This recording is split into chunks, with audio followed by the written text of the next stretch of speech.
aquecimento solar funciona em dias nublados, em dias que não temos sol?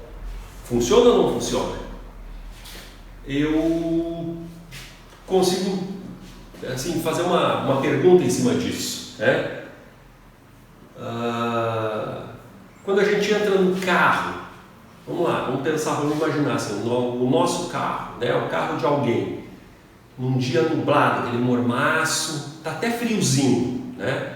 Mas tem um mormaço. Friozinho é bom, né? De uma certa região do Brasil não existe friozinho, mas aqui no Rio Grande do Sul, Santa Catarina, Paraná, um pedaço do Mato Grosso, sempre tem uma época do ano que é bem frio e outra vem aquele friozinho. Hoje, por exemplo, em Farroupilha, tá uma brisa aí bem legal. E tá nublado. Se eu for lá na rua, quase não temos sol, temos aquele mormaço.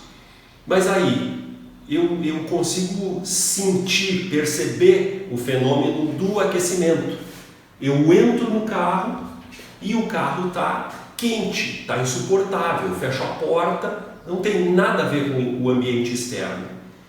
Eu uso esse exemplo, que é o exemplo assim, mais fácil de perceber, é o exemplo que todos nós temos acesso, né? A placa de aquecimento solar, ela funciona como um reservatório de calor. Reservatório de calor. Por que reservatório de calor? O que é uma placa de aquecimento solar?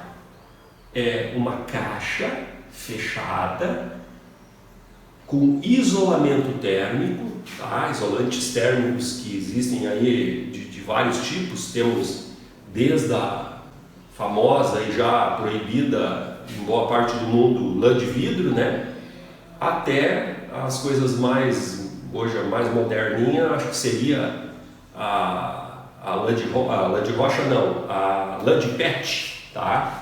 Mas tem espumas expansivas, tem de tudo, né? O PU, tem isopor, usa o que quiser, mas isolante térmico, tá? Estou falando de placa plana, tá? Placa convencional para aquecimento solar. Então isso é uma caixa que é isolada, a gente pinta de preto, né? Normalmente ela é preta ou aquele azul seletivo, que é uma cor que capta melhor o calor do sol, a radiação solar. A gente não precisa ter sol, estou falando aqui em dia nublado. Então a radiação solar vem e aí a parte de cima dessa caixa é fechada com um vidro, né? A tampa do coletor solar é vidro. A radiação solar atravessa o vidro e se acumula na parte escura, né? Na parte preta, na parte azul do conjunto, tá? E armazena o calor gerado por essa radiação solar, igualzinho ao carro, mas igualzinho na captação. Agora, quando a gente fala de armazenamento, o coletor solar ele é muito mais eficiente, porque o carro é um espaço amplo, ele não tem por objetivo ser isolante térmico, então tem muitas perdas, ele tem muito vidro na volta, né? E recebe calor no teto, ele fica com sombra, porque o mormaço, apesar de não ser sol direto e luz, né? Luz radiante do sol, ele tem a radiação solar. Ele é pura radiação solar e ele nos proporciona acumular essa energia que se transforma em calor. Então, sim, pode ser um dia bem nublado, bem pesado, tem luz, tem aquecimento. Claro que o aquecimento num nível menor do que se fosse um dia de muito sol, mas sim, temos aquecimento. Aí eu não posso deixar de falar, falei na placa plana, né, no coletor solar plano, e eu preciso lembrar que também vai funcionar muito bem e no quesito, na questão de rendimento, tá? O coletor de tubo a vácuo vai ser muito mais eficiente. porque ele tem todas essas características de captação de calor. E no tubo a vácuo, o que a gente tem de diferente? As perdas no turbo a vácuo, elas são muito menores, porque vácuo não propaga som nem calor. Então a gente não tem o contato do frio externo com a parte interna que está captando. Por quê? Aí já me disseram assim, mas se o vácuo ele isola, o calor que vem do sol não vai aquecer o tubo que está lá dentro. É que não é o calor do sol que produz o aquecimento, e sim a radiação solar que produz calor em contato com a tubulação interna. A mesma coisa com a parte plana do coletor convencional. Então, no dia de mormaço, o tubo a vácuo vai conseguir, qual é a diferença? Atingir temperaturas maiores. Sempre o tubo a vácuo atinge temperaturas maiores. Não seria até esse o assunto agora, mas tem sempre aquela polêmica, o tubo a vácuo é melhor, é pior. Depende de como ele é utilizado, depende de qual a situação onde é instalado, né? E eu preciso sempre lembrar que o tubo a vácuo aquece mais, tá? Quando o coletor solar convencional, o coletor plano, atinge o seu pico de temperatura, vamos lá, 70, 75 graus num dia de sol forte, atingiu 70, 75, o tubo a vácuo vai a 90. Então o tubo a vácuo é melhor. Depende para que tipo de utilização nós teremos dessa água. Essa água pode estar próximo da fervura, ou é melhor que ela não seja tão quente para não gerar risco para quem usa? Então, sempre essa coisa do melhor é relativo, tá? Mas voltando ao aquecimento em dias nublados, em dias que não temos sol. É possível, é eficiente, funciona, acontece, sempre acontece, né? E, como eu estou falando aqui, não é o calor que o sol manda para cá que aquece a água, e sim a radiação dos raios solares que se transformam em calor em contato com a chapa metálica, né, que está lá dentro do coletor, tá? E essa temperatura, esse calor, ele é armazenado porque a caixinha é hermética, ou o tubo a vácuo, que é isolado. Aquece a parte que interessa, que tem contato com a água, está recheado de água, e não deixa essa temperatura fugir, se dissipar, né? Como é que eu melhoro isso? Como é que eu faço para que essa coisa do aquecimento, mesmo em dias nublados, seja mais eficiente? Utilizando a inclinação certa nos coletores, ou tendendo a inclinação certa, né? E tendendo ao posicionamento correto, tá? A posição a posição ideal para quem está no hemisfério sul é apontarmos os coletores para o norte verdadeiro, certo? Então, coletor sempre procurando o máximo estar virado para o norte verdadeiro, né? Eu fiz assim porque o meu norte verdadeiro é aqui, então, tá? Mas se eu estivesse do outro lado se a câmera estivesse virada para lá, o meu norte verdadeiro seria do outro lado, né? Então, seria do meu lado esquerdo, mas aqui, meu norte verdadeiro hoje está aqui.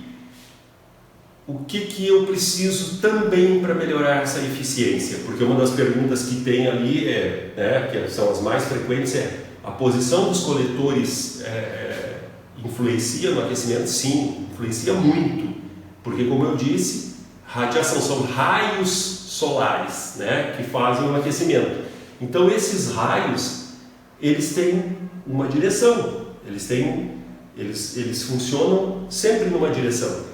Se a gente colocar os raios batendo e desviando, a eficiência é menor do que eles incidindo em ângulo reto, como se estivessem entrando no nosso coletor, né? Então, essa é a posição. O ideal é isso. Se nós tivéssemos como medir sombra, tá? A melhor posição é aquela que não faz sombra, não tem sombra aqui, não tem sombra aqui, né? Se nós colocarmos algum pino, assim, uma flecha de guia, né?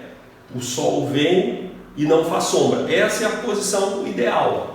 Só que o sol, a Terra se movimenta em torno do sol e ela gira, então a gente não vai conseguir a posição 100% ideal o tempo todo, porque tem as estações do ano, tem as horas do dia, mas a primeira coisa é o norte verdadeiro e a inclinação ela varia conforme o paralelo que a gente se encontra. Então, quanto mais ao sul, mais de pé fica o nosso coletor solar.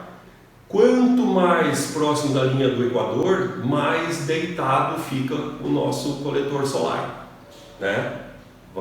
Fica a ponto praticamente de plano não, porque a gente precisa de um mínimo de inclinação para que ele consiga fazer movimento por diferença de densidade, porque a temperatura da água mais fria tem densidade maior do que a água mais quente, né? Quanto maior a temperatura da água, menor a densidade. Então ela se movimenta por conta disso, precisa de uma inclinação, tá? Se for um sistema forçado, tem situações onde a placa pode ser na horizontal, né? O coletor solar. Tá? Também não existe essa indicação normalmente, porque precisamos evitar bolhas de ar, e aí a inclinação é importante porque o ar sobe, aí tem o desaerador, aí a gente vai mais a fundo. Mas o objetivo nesse vídeo era esclarecer essa coisa do aquecimento. E eu arrisco dizer que no hemisfério sul, na região sul do Brasil, no lugar extremo do sul, tá? No inverno, na época mais fria do ano, com mormaço, com aquele céu carregado, claro, não vou falar de nevando, aquele dia que quase anoitece, né? Vamos falar de aquele dia assim, com nuvens mais iluminado, que a gente tem luz, não está com cara de noite, né? Eu arrisco até um número, eu diria que a água atingiria no mínimo 40 graus, 38, 40, com aquele mormaço, aquele nublado pesado, assim, que não se compara à noite, porque a gente sabe que tem dias que parece que são noites, principalmente aqui no sul, né? Pessoal, alguns dias de inverno, eles parecem que nem são dias, né? Parece mais noite, aí claro, nesse a água não vai aquecer tanto, mas ela sempre vai ficar com a temperatura muito acima da temperatura original, porque lá tem dias, aqui na Serra, 6, 8 graus é a temperatura normal da água, e aí a gente coloca um coletor solar, mesmo nubladão, o dia assim, aquele que parece noite, essa água vai a 22, 25 graus, porque tem luz, tem radiação solar, e se não for um dia com cara de noite, se for um dia luminoso, mesmo que nublado pesado, mas um dia luminoso, com cara de dia, essa água vai atingir 38, 40 graus. Se for tubo a vácuo, vai até mais, 45, 47, no mínimo. Então, o solar é uma coisa que vale a pena, é uma coisa que funciona, e funciona mesmo em dias de muitas nuvens, ok? Essa era uma dica importante que a gente tinha para dar, é um questionamento que fazem aí bastante, né? E fica aqui o lembrete, nos visitem lá no site www.confortec.com.br, nós estamos no YouTube, no Instagram, Confortec tem tecnologia e soluções, tá? Entrem lá, questionem, mandem um legalzinho ali, inscrevam-se no nosso canal, no YouTube, e a gente aqui vai fazendo vídeos e respostas aí a todos os questionamentos, tá? Tudo de bom, um grande abraço.